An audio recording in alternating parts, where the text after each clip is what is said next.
So it really got me asking all of these questions about culture at large and how academia is not really a hub of the pursuit of objective truth anymore. Did you feel the freedom to raise your hand and ask questions during those classes? Absolutely. It's probably not a surprise. I've never really been one to just sit down and shut up about So what did you ask and how did that go?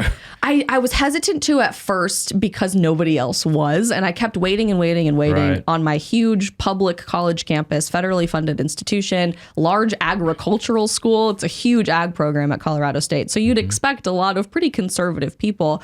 And yet nobody was saying anything. And I waited and I waited and I waited. And I just kept thinking, I cannot be the only person that has the values that I do. I'm at school with 33,000 other people. Statistically, somebody out there probably has to agree with my worldview or share any of my values.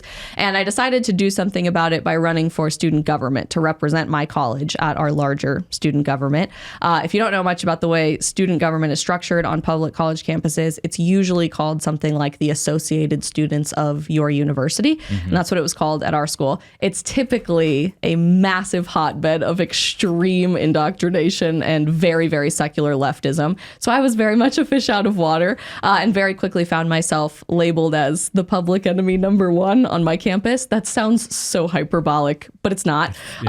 Death threats, people threatening to rape me, people doxed my address to my 1-bedroom apartment online. Okay, what did you do to bring that about? I was advocating for freedom of speech on my campus. Quite literally, this was just the first step in the journey that I decided to take. I wanted to have more ideological diversity on my campus. That was it. And that's all I was advocating for in student government. And were you asking questions about abortion and pushing back on that? Was that part of it? Not quite at that point. Mostly I was looking to host other speakers on my campus. Bernie Sanders, for example, had been invited and paid for by the tuition that I was paying and the student fees that I was paying to speak on my campus twice. And Angela Davis, very renowned communist figure and voice for the Communist Party in America, had come to my campus a few weeks earlier. And I was thinking, this is a little backwards. You can't have just one side of the argument presented here. So I was really just going into saying we should encourage people to challenge their perspectives. That's what college is supposed to be about. And I was labeled a fascist, a Nazi, a Hitler Youth Barbie. I get that one a lot, apparently, because I wanted people to be able to experience other points of view and other perspectives. When you say you got a death threat, what did that look like? Death threats started really coming about after I randomly got an ad on my Facebook page for this organization called Turning Point USA, which I had never heard of before. That's Charlie Kirk's company that's doing activism work from the conservative perspective on college campuses. And I saw an ad for an event they were putting on called the Young Women's Leadership Summit. And I had no idea what this company was doing, what this event was, but I recognized a few names on the poster. Ben Shapiro had been pretty viral on my YouTube at that point. And I didn't know much about him, but his name and his picture were there. Tommy Lahren, I kind of recognized that name because somebody had compared me to her in my class a few weeks earlier. And I just had this deep-seated feeling, I didn't know why, I had to jump on a plane to go to this event where I knew nobody and I knew nothing about the organization.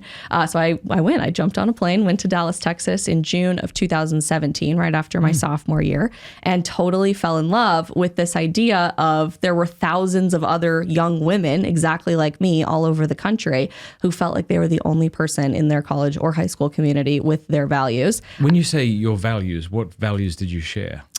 Really, this was at the time mostly politically, but also religiously as well. The idea that there could be something greater than our universe, that God could exist and our rights come from God, not from the government. Okay. Freedom of speech and freedom of expression, wanting to challenge your perspectives, not needing handouts because you were a woman, but having the freedom and the capacity to work your way to success and build your own American dream yourself. You weren't an oppressed category. You just got to be the victor of your own life if that's what you so chose.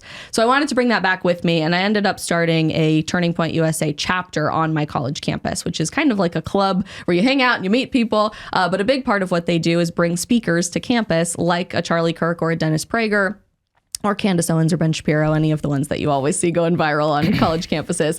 And that's really when the death threats started in student government for me, because I was doing both at the same time. So people I was sitting next to in our Senate meetings every week, or people that I worked with on campus, started saying that I was a Nazi and that all Nazis deserve to be effing shot. People found the... Would they say this to your face, or would they in write texts it? Mostly, in text, or Facebook messages.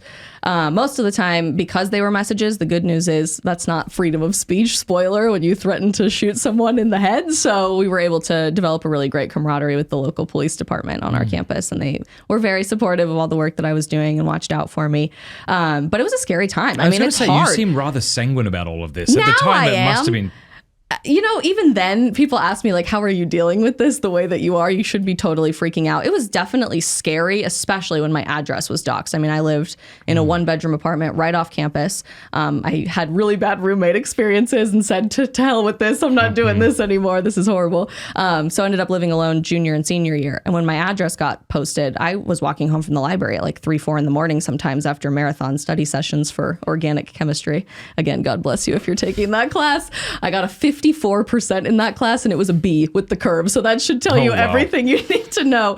But my parents in particular were really a lot more scared than I was. So, okay. So the death threats came that way. You're walking home at 3 in the morning.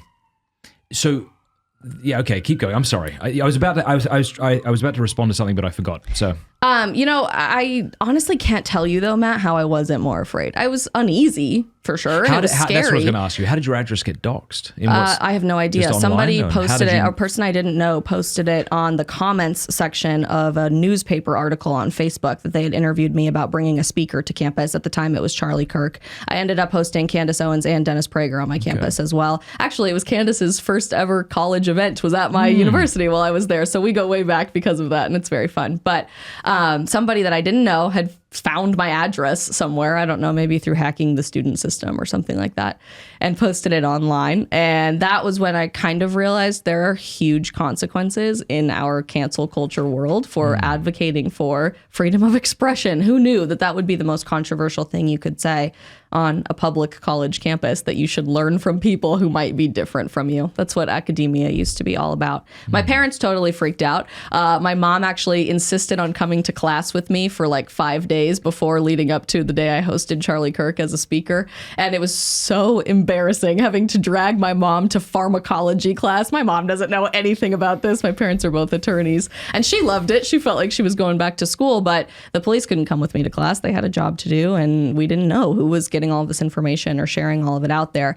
There's no logical explanation for why I was able to keep a pretty cool head during that time, but I do like to think that was very much the Holy Spirit protecting me from a lot of that stuff, and this became a very spiritual warfare thing very quickly for so many people. Hey, thank you so much for watching. Before you go, do us a favor, leave a comment, let us know what you thought of the video, like, and subscribe.